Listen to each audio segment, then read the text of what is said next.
What is going on, guys? Welcome back to the channel. Welcome back. Hopefully you guys are having a great day. Hopefully if you guys saw the thumbnail, my apologies.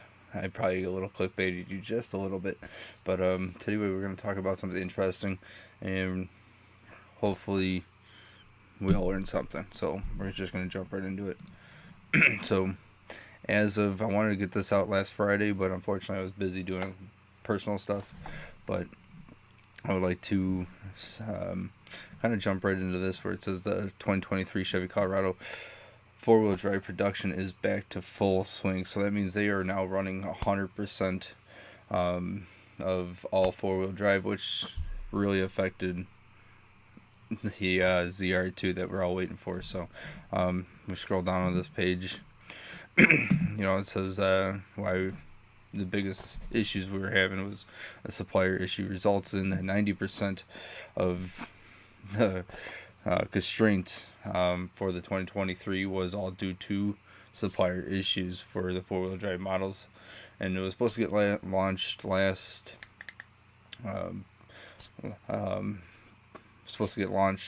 back in April, but unfortunately due to suppliers they have been suffering. So now this is good news for all of us that have our ZR2 on order, that now they are back to full swing production. And I've been seeing videos, I've been pictures and a whole bunch of things coming out, and like this photo that we have right in front of us, there is a desert bus sitting in the parking lot with those. I'm not gonna lie, I actually really like that front bumper. I think the front bumper kind of actually makes this whole truck look even better. It has the AEV rims in there. I actually really like those. I think for mine I may actually end up ordering those. I think they're pretty slick, and I think it's overall I really like that front bumper since it is winch mount ready. So that is actually in Michigan. That's one thing nice about over in Michigan, that they do, because all the big three are over there. You do see a lot of pre-production vehicles out there, but who knows if this one came off the line or not. This picture I just found recently on a Facebook post.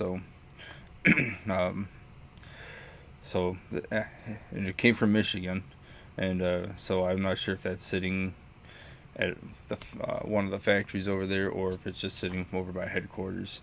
It's kind of hard to really tell from that background. So it's a beautiful truck.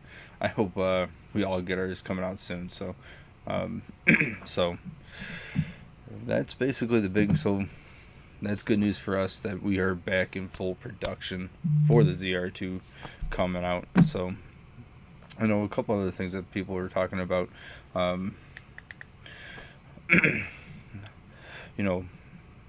Getting the, if you didn't order the Trail Boss, or I'm sorry, not the Trail Boss, the Desert Boss versus the Bison. So obviously those are AEV bumpers, from the rock sliders all the way through, which is still a good company. AEV makes some very, very nice stuff. I know one of my other past videos that I was talking about, it's not really worth buying, especially the Bison, and I do want to kind of jump into that a little bit deeper. So if I'll just go like this. I think this shot's pretty slick. So what I mean, I don't think it's truly worth it, because obviously you're gonna have to if you want to get this, you're gonna have to buy this stuff anyway. But let's just kind of break this down a little bit deeper.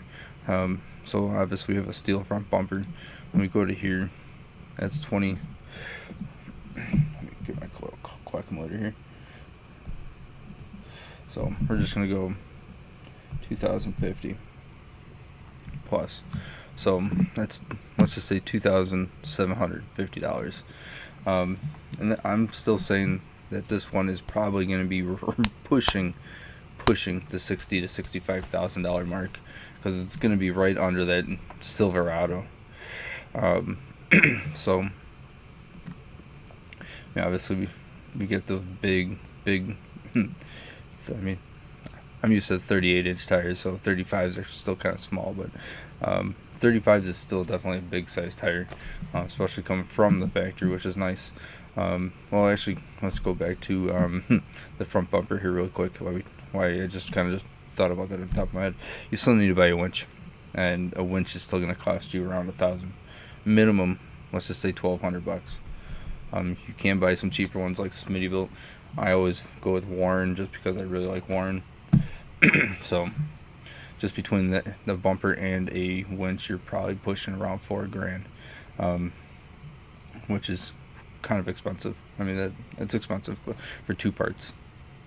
I may talk myself into that. I may need to buy one. So we got there. But the nice thing is, here's what we have: ZR2 winch mount. So I was having a hard time.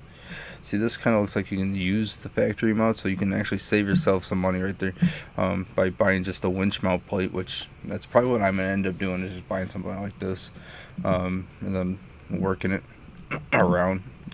So I know, like, this is for the 2017 to 2020. So hopefully they come out with the 2023 version, which I don't see why not. Because even if I have to cut that front bumper, I'm willing to get that front bumper. Yeah, as long as the plate's there, who cares? You can save yourself a good $2,000 by going this route. Get the license plate bracket. I just usually just throw my license plate up there. If not, just keep it in the back seat. So that's kind of a way you can save yourself some money. Instead of going for the full front bumper, you can go get yourself a winch mount plate, as long as they come up with it. 35-inch tires. I think they got a lift. Maybe not, but snorkel 33-inch conversion kit. I know they had a lift for it. Bison ZR. What's this one?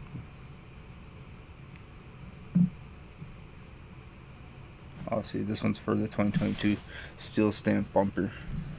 I'd probably go with that. This is design, so it's just sold separately. Personally, you can save yourself a ton of money just by doing it this way, which I think I'm gonna do. Just go with the winch mount plate.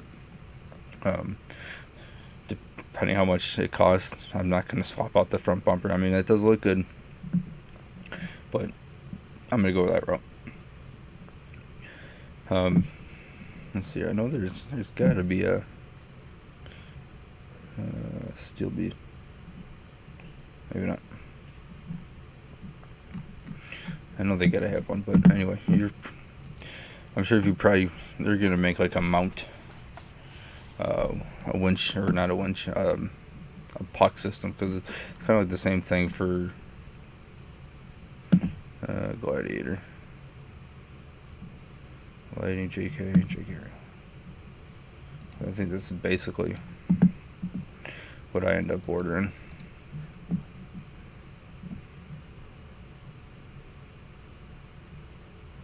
Yeah, it's basically, actually I have this one right here. So if they just have the please smash that subscribe button. My goal now, and the funny thing is, really with the Gladiator, one of you guys size was 100 people. It says 37. 100 subs can fit on there. I'm going for, I had 38. 200. So recommended for I had 38. Each month I'm trying to shoot up for, and it still flies 100 really well. So never had to make this channel grow. And the biggest thing is to make this better. You have the back already for your invested in green screen, some computer stuff, so mics, and so we're gonna keep on trucking. So I really appreciate you guys. I'll catch you guys on the next one. Peace. Let's go back to it.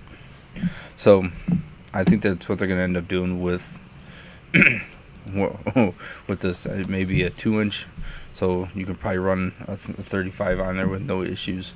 Even with those spacers, I think that'd be pretty slick, pretty nice. Just not losing your shocks, you're not losing anything. You're still gaining, and put 35s on there, you are at the size of a Bison. And I mean, yeah, that bumper looks nice, but I'm not willing to spend $3,000 for that bumper when I can just put up a winch plate in there and we can call it good. So you can save yourself, with just over $2,000, or if $2,000 you can be saving right there. Yeah, you get the steel skid plates, and 200, 219, 450, 275, I mean, 406. So I mean, you got, let's just go 4, 3. So you got 4, 5, 6, 7. Let's go 11. We'll go 12. Yeah, the setup is so $1,400 in skid plates. iPad as the plus, I mean, you could probably almost build this thing for under $2,000, and it's be a sick mic right here, and you're gonna save yourself a whole bunch of money. The only downside I don't like about how the Chevy is that for 35-inch tire does not fit underneath the does not fit underneath the bed, which kind of sucks. The Gladiator, you're able to put a 35-inch. I've seen people put a 37-inch tire underneath there, but I wasn't able to get my 38s. I think you need a different track bar for the Gladiator, but for the Chevy, you're not able to. So anything over a 33-inch tire has to go in the back almost, or you're going to run it without a spare tire, which kind of sucks, but it is what it is. So that's why I personally think that